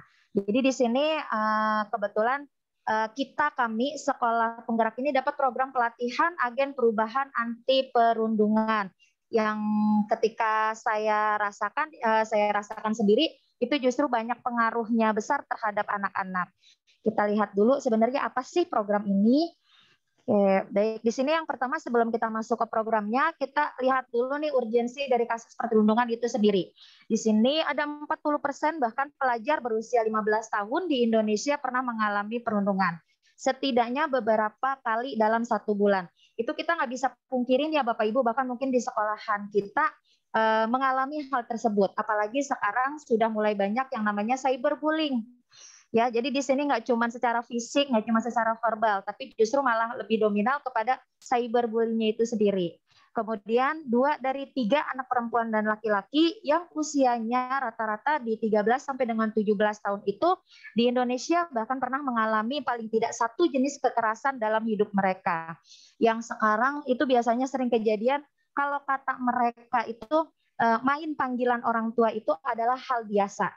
Gitu. Padahal kan kalau misalkan dilihat kasusnya, dia sudah mulai mencemarkan nama baiknya dengan panggilannya dia bukan pada namanya gitu, tapi justru malah yang dipanggil adalah nama orang tuanya gitu. Terus kemudian di sini dari KPAI sendiri itu 80,6% menemukan bahwa anak yang mengalami itu justru bully itu terjadi di lingkungan sekolah. Di lingkungan sekolah bisa terjadi kan pada siapa aja, nggak cuma pada sesama teman sebayanya, tidak sesama pada adik kelas atau kakak kelasnya. Bahkan ini mungkin kita baca beberapa berita gitu ya Bu yang memang cukup menyedihkan ya, entah tentang pelecehan seksual dari guru ke siswanya, bahkan sampai perundungan atau kekerasan secara verbal dengan memanggil bukan namanya si anak. Guru juga ada biasanya yang seperti itu juga. Mudah-mudahan kita bukan salah satunya ya Bapak Ibu ya. Mudah-mudahan kita bukan salah satunya. Kemudian di sini dampak kasus dari perundungan itu sendiri, di sini mulai dari dampak kesehatan fisik yang memang kita ketahui, perundungan itu bisa menyebabkan luka fisik. Ya, kemudian trauma psikis yang menimbulkan perubahan personality di anak dan tidak jarang bahkan ada beberapa anak yang memang berniat untuk melakukan bunuh diri. Kemudian dampak secara perilaku negatif ini yang terjadi mungkin sampai dengan saat ini. Perilaku negatif ini baik itu yang menjadi korban maupun si pelaku itu sendiri akhirnya seperti lingkaran jahat yang memang tidak pernah berhenti di lingkungan sekolah. Jadi setiap angkatan, setiap jenjang pasti ada yang melakukan perundungan. Jadi ini tuh sudah perilaku negatif yang memang menjadi sebuah lingkaran jahat yang memang tidak bisa berhenti sampai dengan di situ. Bapak Ibu mohon maaf saya kalau ngomong agak cepat, di stop aja ya Bapak Ibu, saya terbiasa soalnya ngomongnya kecepatan. Kemudian di sini akhirnya di tahun 2021 ini Kemendikbud bekerja sama dengan UNICEF, kemudian dengan mitranya melaksanakan program pencegahan perundungan dan kekerasan berbasis sekolah. Dan itu dinamakan sebagai program Roots. Kemudian program Roots ini sebenarnya dilaksanakan di lebih dari 1.800 SMP dan SMA penggerak serta SMK unggulan yang ada di Indonesia. Dan kita alhamdulillah untuk Kabupaten Bogor banyak ya Bu Putri ya yang sebagai sekolah penggerak ya Bu Putri ya, dan kemungkinan sudah melaksanakan banyak, program ini sendiri. Iya, betul. Baik, di sini program Roots itu adalah serangkaian kegiatan pencegahan bullying di sekolah yang melibatkan siswa, agen perubahan secara aktif dan partisipatif. Di sini agen perubahan saya besarkan karena memang di sini dari anak untuk anak gitu Bu. Jadi program Roots ini adalah dari teman sebayanya mereka, dari memang lingkupan anak-anak kita itu sendiri. Kemudian program ini berfokus pada peran siswa yang memang bertujuan norma sosial di sekolah untuk menanamkan perilaku positif, termasuk anti perundungan. Intinya adalah program Roots ini adalah kita di sini bukannya justru memarahi anak gitu ya, bukan untuk memanggil anak satu persatu kemudian bertanya kenapa ngelakuin pembulian, kamu kenapa kok jahat sama dia, kamu kenapa melakukan hal seperti ini. Justru dari program Roots ini kita menanamkan si anak agen perubahan ini untuk berperilaku positif dan mengajak teman-teman yang lainnya untuk berperilaku positif. Kemudian di sini mencegah bully sekolah melalui pengaruh teman sebaya. Jadi dalam usaha pencegahan kekerasan anak di sini sudah diteliti penelitian dari Present University di tahun 2015 bahwa beragam riset global menunjukkan bahwa siswa memiliki pengaruh besar dalam menghentikan kekerasan, khususnya dalam konteks kekerasan antar siswa di sekolah. Makanya program Roots ini berpusat pada siswa itu sendiri. Nah, kemudian fasilitator. Fasilitator adalah orang yang mengontrol dan mengelola jalannya sebuah diskusi, sehingga seluruh peserta dapat berinteraksi dan berpartisipasi dalam pemecahan masalah atau pengambilan keputusan hingga tercapainya tujuan kelompok. Fasilitator di sini bisa guru dari sekolah itu sendiri, yang memang kita kemarin dapat pelatihan kurang lebihnya 3 hari. Nah, di situ kita dapat modul Bapak Ibu. Di sini ada kurang lebih 15 pertemuan. Kalau misalkan modulnya itu ada 15 modul. Kalau misalkan Bapak Ibu nanti bisa baca, sebenarnya nggak terlalu susah juga. Jadi kita di sini nggak berlarut-larut dengan materi, tapi kita justru bermain dengan siswa. Begitu Bapak Ibu. Bu Ati, boleh ya. skip sebentar? Boleh. Ya, jadi nanti Kenapa? modul perundungan ini nanti kita akan share ke teman-teman. Oh iya, jadi, baik Bu. Teman-teman bisa aplikasi langsung gitu ya. Ya, baik gitu Bu. aja. Silakan Bu Ati. Siap Bu. Baik, untuk selanjutnya. Oke. Sebentar Bapak Ibu. Kemudian di sini agen perubahan. Agen perubahan itu adalah siswa yang dinominasikan oleh para siswa lain di sekolah.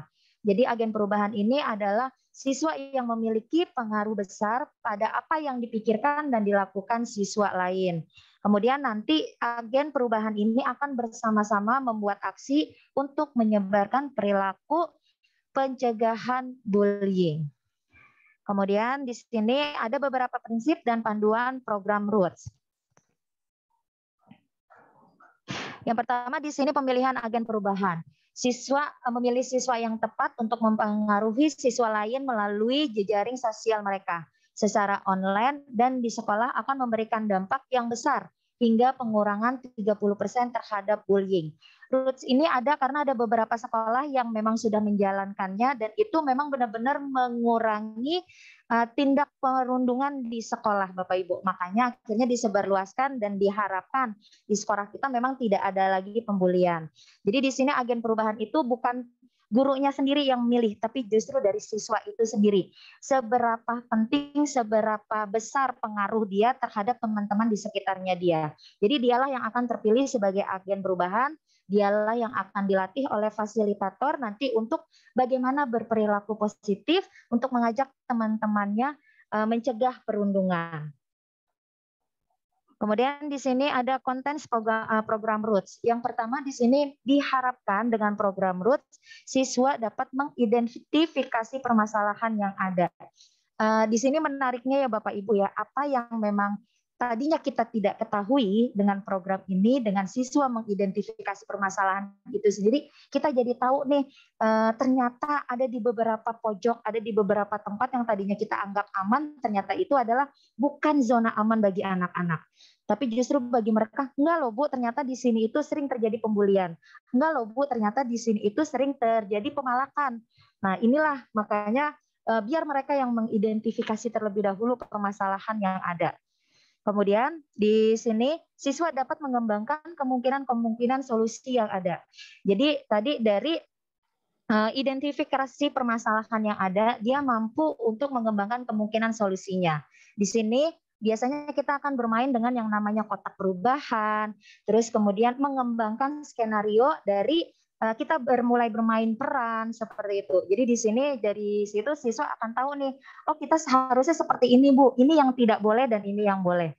Di sini kita biasanya kemarin sih saya sempat ada sebutan itu tidak boleh mengatakan stop, tidak boleh mengatakan jangan. Kan kalau yang kita tahu anak kalau misalkan makin dibilang jangan, dia justru malah makin penasaran. Ya, jadi di sini tidak ada kalimat seperti itu. Terus kemudian memberikan kesempatan untuk aksi berbasis siswa. Jadi di sini siswa Ruth yang memang menghasilkan usulan solusi-solusi, kemudian mengajak nih bagaimana siswa tersebut berperilaku positif dan mulai memperlakukannya kepada teman-temannya. Ya, jadi di sini bisa dengan kartu perilaku positif, kemudian alur berpikirnya mereka tentang identifikasi permasalahan, tentang kemungkinan solusi yang ada. Kemudian nanti dikembangkan kembali, memberikan kesempatan mereka, yuk coba, kalau misalkan sudah tahu kemungkinan solusinya, kita mulai praktekkan itu di teman-teman kita sekitarnya. Kemudian yang keempat, di sini membuat ide-ide siswa terlihat oleh siswa yang lainnya. Nah, di sini aksi dari Roots itu sendiri itu akan berdampak kepada teman yang lainnya. Jadi di sini dia mulai deh tuh memberikan tantangan. Jadi seperti oke, minggu ini targetnya kita adalah berperilaku baik. Atau mungkin oke, minggu ini kita akan mengajak teman kita nih, siapa yang telah melakukan perilaku baik. Jadi nanti kita bikin seperti jurnal ya Bu, di sini seperti jurnal, itu seperti tantangan mingguan. Nah itu nanti justru malah jadi mengajak teman-teman satu kelasnya dia. Nanti setiap minggunya ketika pas pertemuan dia akan bercerita apa yang sudah dia lakukan minggu ini di perilaku positif tersebut. Bisa jadi bahkan ada yang, Bu saya sudah berhasil mengajak teman saya untuk tidak memanggil nama bapaknya kepada dia, contohnya seperti itu. Kemudian di sini yang kelima, siswa menggunakan media online dan tantangan kelompok untuk bekerja sama. Nah, kita tahu bahwa anak-anak kita di sini sudah yang namanya dengan media online udah nggak asing, bahkan mungkin mereka lebih pintar daripada kita. Jadi di sini dengan media online tersebut bagaimana mereka menginformasikan tentang perilaku positif anti perundungan ini sendiri, seperti membuat poster, bahkan kemarin bikin video anti perundungan dengan naskah dari mereka yang bikin, pengambilan gambar dia yang bikin, kemudian pengeditan video mereka yang bikin, bahkan dia nanya ke guru BK atau nanya ke saya cuma bilang, Bu biasanya kalau ke guru BK orang yang pembulian seperti apa? Nanti dijadikan video sama mereka. Nah itulah cara mereka akhirnya share nih tentang perilaku yang seperti ini tidak boleh. Oke, kemudian di sini ada panduan untuk fasilitator. Di sini ada 3 panduan yaitu menyenangkan, aman, dan inklusif. Jadi di sini panduan ini membuat bagaimana pelatihan tersebut nggak membuat bosan anak-anak. Yang pertama mulai dari menyenangkannya. Di sini kita inginnya anak-anak itu di sini nggak cuma materi aja. Kan biasanya kalau anak udah dikasih materi aja biasanya bakalan bosan ya Bapak Ibu ya. Jadi di sini meminta mereka di setiap pertemuan itu dengan ide-idenya mereka, terus kemudian dengan malah saya lebih banyakkan gamesnya daripada materi yang akan disampaikannya. Itu makanya membuat pelatihan tersebut menyenangkan. Kemudian membuat pelatihan tersebut aman adalah biasanya ketika kita sudah umumkan bahwa ini loh siswa-siswa yang terpilih sebagai agen perundungan. Nah itu biasanya dari kelas tersebut, agen perundungan nggak boleh ngebully ya, nggak boleh sekian ya. Akhirnya dia yang kadang dibully sama teman-temannya. Karena dipilih nih karena dia terpilih sebagai agen perubahan. Nah, di sini kita ini informasikan ke mereka bahwa yang kita lakukan bukan memata-matai temannya yang melakukan pembulian. Itu yang harus kita tekankan. Kita bukan meminta mereka untuk memata-matai teman mereka yang melakukan pembulian. Jadi di sini kita memberikan rasa aman baik secara emosi maupun psikisnya mereka. Gitu, Bu. Kemudian yang terakhir di sini adalah inklusif. Inklusif di sini, jadi kita memberikan fasilitas secara kepada anak-anak itu memastikan bahwa semua pendapat mereka, semua ide-ide mereka itu dapat dihargai oleh kita. Jadi kita sharing di situ bareng-bareng. Jadi di sini anak-anak tidak ada yang ngerasa kok dia melulu sih, idenya dia melulu sih, nggak seperti itu. Makanya biasanya setiap kali pertemuan saya nggak pernah membentuk kelompoknya dia aja, biasanya akhirnya saya rolling lagi, itu agar mereka ngerasa oh iya ternyata saya mampu untuk mengekskan diri saya sendiri di sini. Kemudian di sini yang terakhir adalah kampanye anti perundungan. Kita menyebutnya itu adalah Roots Day. Roots Day ini adalah puncak dari segala kegiatan pelatihan agen perubahan itu sendiri. Jadi dari sini di acara Roots Day ini anak-anak memamerkan hasil karya mereka. Terus kemudian di sini melibatkan seluruh siswa dengan deklarasi anti perundungan itu sendiri di sekolah. Jadi di sini nggak cuma agen perubahan yang berkomitmen untuk menghilangkan perundungan, tapi kita di sini melibatkan seluruh siswa untuk yuk berkomitmen untuk menghentikan perundungan di sekolah kita. Paling dari saya cukup sekian. Kalau seandainya memang ada yang kecepatan, mohon maaf Bapak Ibu, saya izin stop share terlebih dahulu. Sekian dari saya. Wassalamualaikum warahmatullahi wabarakatuh. Waalaikumsalam warahmatullahi wabarakatuh. Beri aplaus dulu Bapak dan Ibu untuk Bu Ati. Wah, ini materinya daging semua ya hari ini. Benar-benar tadi saya dengar, wah, apa 13 modul gitu. Bayangannya udah yang kayak, wah, banyak banget, tapi kayaknya menarik deh 13 modul gitu ya.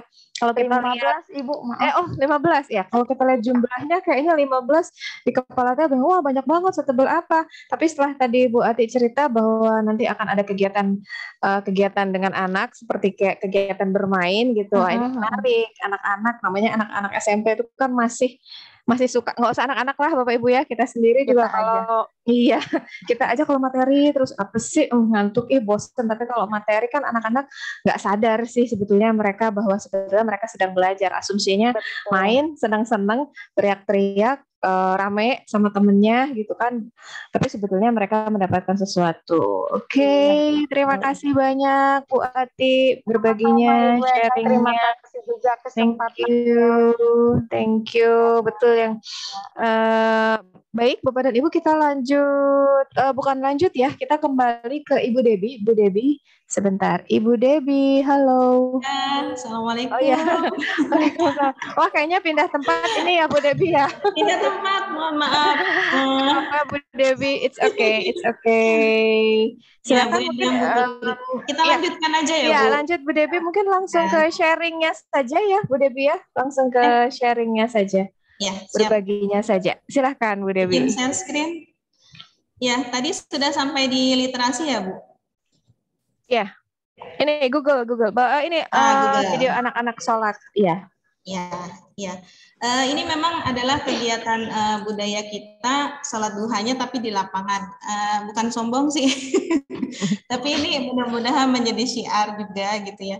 Jadi anak datang, nyimpan tas, kemudian di lapangan untuk simaan mendengar bacaan Quran dan duha gitu. Dan kebetulan untuk sebulan 2 kali kita ada membaca buku ya. Nah ini untuk anak-anak. Dan ini untuk guru, jadi ketika kita minta anak-anak juga membaca, maka guru juga membaca gitu. Jadi beberapa Bapak Ibu guru yang juga hadir membaca lalu mempresentasikan resensi isi bukunya, demikian. Kemudian ini beberapa usaha untuk meningkatkan budaya literasi di sekolah. Yang pertama, kita mengadakan lomba pojok baca ya dalam rangka Hari Guru. Kemudian mencetak buku karya guru, ini alhamdulillah udah launching 1 buku karya guru di sekolah. Kemudian melakukan pelatihan bagi siswa dengan nama Duta Literasi, dan terakhir menerbitkan majalah digital gitu ya. Nah ini dokumentasinya untuk pelatihan Duta Literasi, kita bekerja sama dengan komunitas Bootwriter Indonesia gitu. Alhamdulillah sekarang masih dalam proses pembuatan buku puisi. Ini buku puisi pertama yang anak-anak buat di bawah bimbingan guru bahasa Indonesia. Dan ini adalah majalah ya, majalah sekolah Altensis. Pertama kali launching sih, gitu ya Ibu. Bapak, masih dalam proses editing. Dan ini adalah buku tulisan guru yang sudah di launching ya. Ini punya Bapak Kepala Sekolah dan ini kami masih berbentuk antologi buku tentang pembelajaran selama pandemi. Seperti itu. Dan ini dokumentasi saat lomba pojok literasi dengan anak-anak. Mudah-mudahan ini menjadi sebuah motivasi bagi siswa kita untuk bisa terus membaca. Selanjutnya, nah ini yang program spelling ya Bapak Ibu. Spelling ini sebenarnya juga dulu mengira bahasa Inggris gitu. Jadi kita sekarang spelling udah jadi ekskul, anak-anak masuk dikiranya bahasa Inggris gitu, nggak taunya ini adalah komunitas siswa peduli lingkungan di SMP ASBC. Adapun kegiatan awal spelling yang dilakukan pertama adalah membangun pengetahuan kenapa kita harus peduli lingkungan gitu. Nah, kita mengadakan waktu itu webinar dengan pematerinya adalah Ibu Madia dari komunitas tangan-tangan peduli lingkungan Kota Depok. Seperti itu, dimoderatori oleh anak-anak sendiri juga seperti itu. Lalu kita juga mengadakan sayembara membuat logo spelling. Tujuannya biar anak-anak juga merasa memiliki kegiatan ini. Nah, dilanjutkan dengan kegiatan proyek ya. Ini sebenarnya kegiatan proyek sekolah karena sekolah kami juga adalah sekolah penggerak. Jadi mengadakan kegiatan proyek spelling ini dalam bentuk pengumpulan limbah minyak jelantah. Gitu. Alhamdulillah respon anak-anak untuk kegiatan ini sangat antusias ya.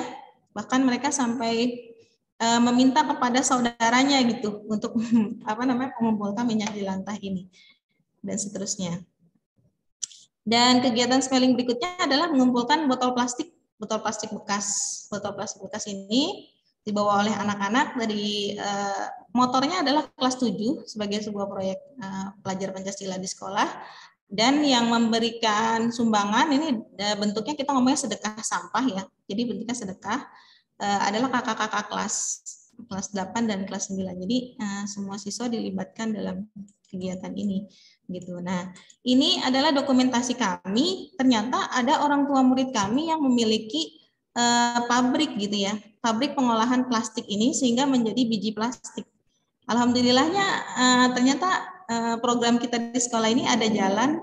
Jadi ada orang tua yang ternyata memiliki pabrik ini yang sangat luar biasa sehingga kita udah ada menampung gitu, Pak ya. Jadi kalau misalnya Bapak Ibu ada yang juga keinginan untuk ikut dalam program ini, bisa nanti sampah akhir plastiknya bisa ke sini gitu. Ini punya orang tua murid di sekolah. Yang terakhir adalah kantin kejujuran.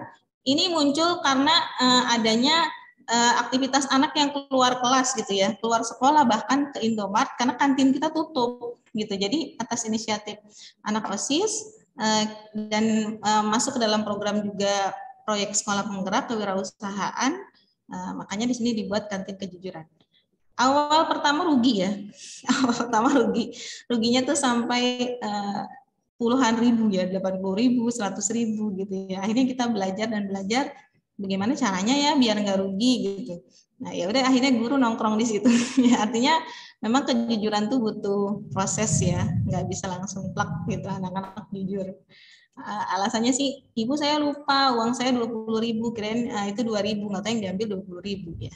Ini bukan salah anak juga sih sebenarnya ya.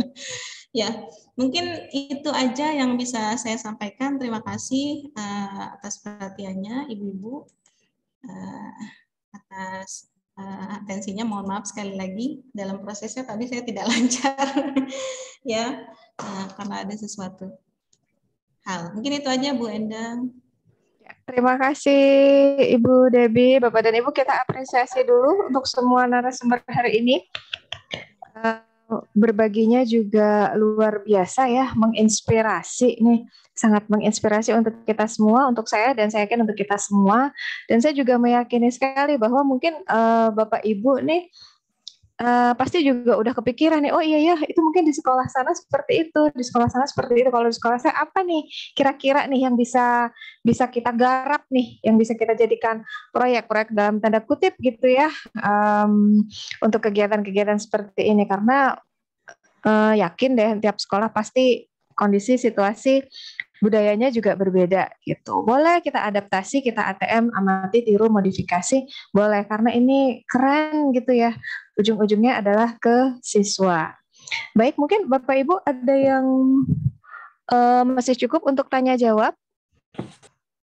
Silahkan jika ada yang mau bertanya. Kalau tidak, kita langsung penjelasan ini ya, Bu Putri, untuk tugas. Baik, langsung ke LK ya Bu ya. Iya, langsung ke LK ya. Sebentar ya, saya lupa.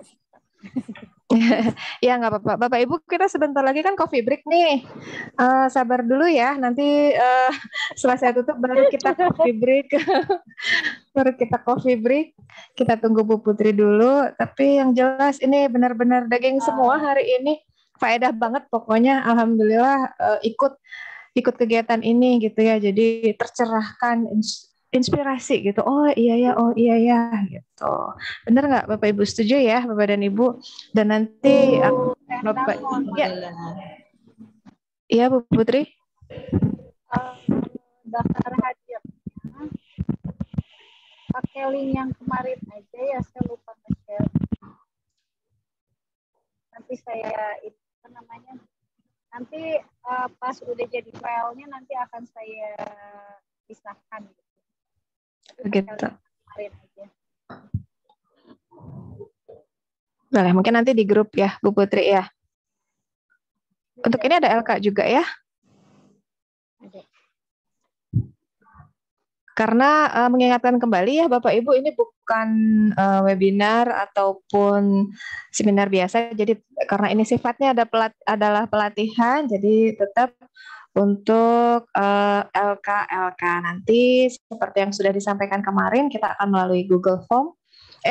Google Classroom, maaf. Maaf.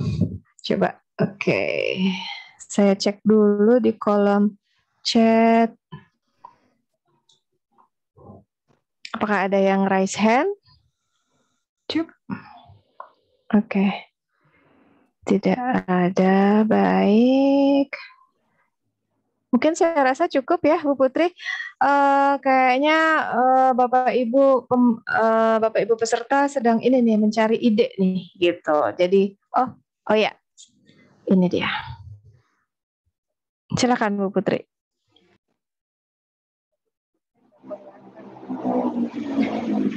Jadi yang mau digedein. Nah, ini ya. Ini Bapak Ibu, ini LK-nya yang akan suara saya apakah terdengar jelas? Dengar jelas. Ya, terdengar. Nah, baik. Ya, Bapak Ibu, ini LK2 yang akan di-share di Google Classroom. Jadi nggak banyak-banyak Bapak Ibu, 3 pertanyaan aja ya. Apa mau ditambah lagi? Suka begitu ya. Jadi ini Bapak Ibu. Yang pertama, silahkan Bapak Ibu nanti menulis. Kan tadi banyak ini kan sudah ada beberapa praktik baik yang disampaikan oleh saya, oleh Bu Ati dan juga Ibu Devi. Gitu.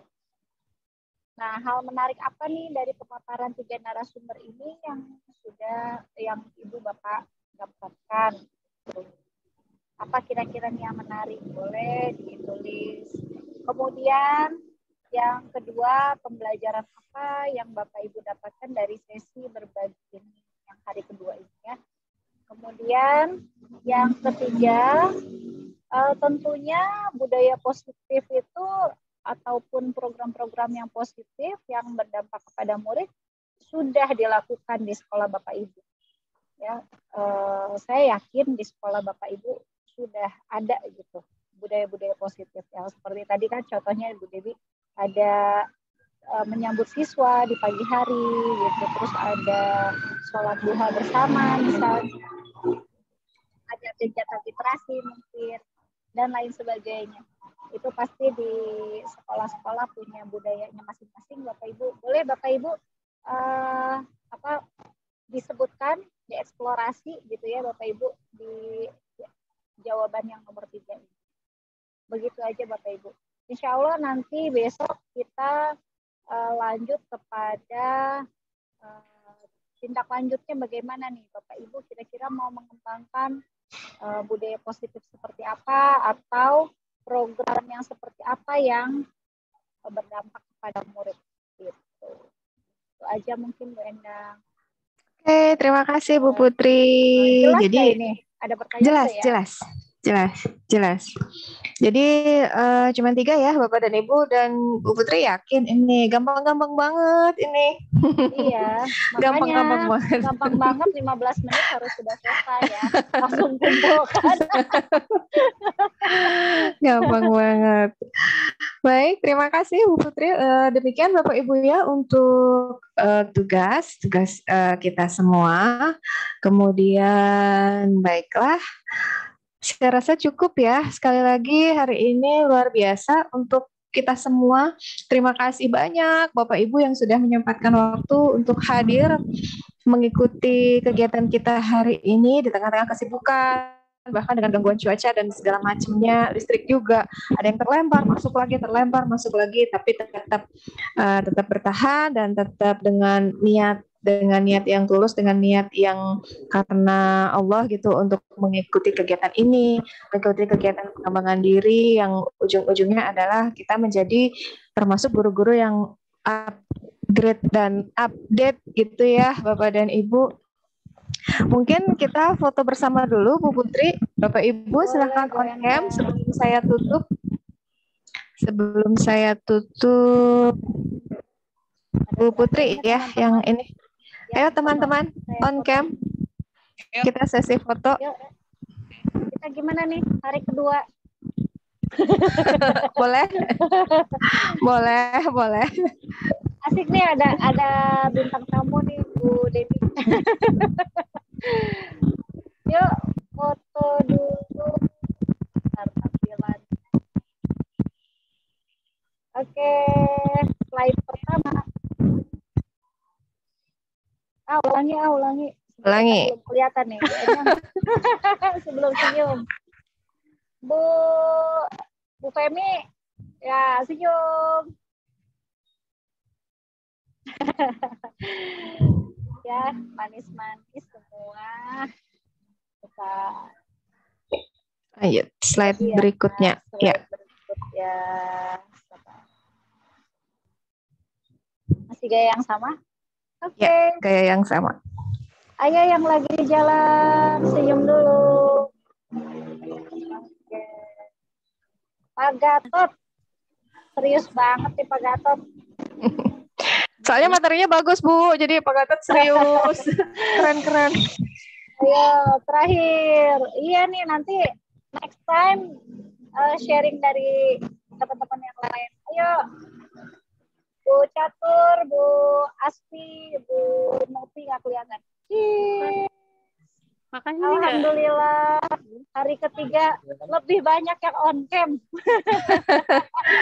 Alhamdulillah, iya. Alhamdulillah. Sekali lagi terima kasih banyak untuk ibu-ibu narasumber yang luar biasa keren, juga untuk Bapak Ibu yang sudah menyimak, yang sudah menyempatkan waktu untuk hadir hari ini. Saya ingatkan kembali kita masih ada pertemuan terakhir besok pukul 9 ya Bapak dan Ibu, bukan pukul 13.00 gitu, pukul 9 pagi, insya Allah nanti sampai jam 12 lah sebelum zuhur selesai ya Bapak dan Ibu. Kelamaan. Jangan lupa.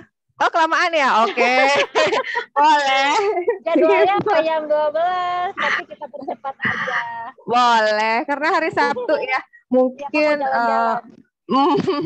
mau main sama keluarga. Baik, saya ingatkan kembali, jangan lupa ya Bapak Ibu, kita bertemu kembali besok pukul 9 pagi. Saya Endang Sufiandani dan yang bertugas pada hari ini mengucapkan terima kasih atas perhatian Bapak Ibu, terima kasih atas kehadiran Bapak Ibu. Mohon maaf apabila ada tutur kata yang menimbulkan ketidaknyamanan untuk Bapak dan Ibu. Ke Ciamis mampir Cimahi, di sana ketemu Bu Asih. Acara ini saya sudahi. Sekian dan terima kasih. Wassalamualaikum warahmatullahi wabarakatuh. Waalaikumsalam warahmatullahi wabarakatuh. Terima kasih semuanya. Terima kasih. Teman-teman yang lain. Ibunya di mana ya? Tadi keluar masuk ada present. Izin ya.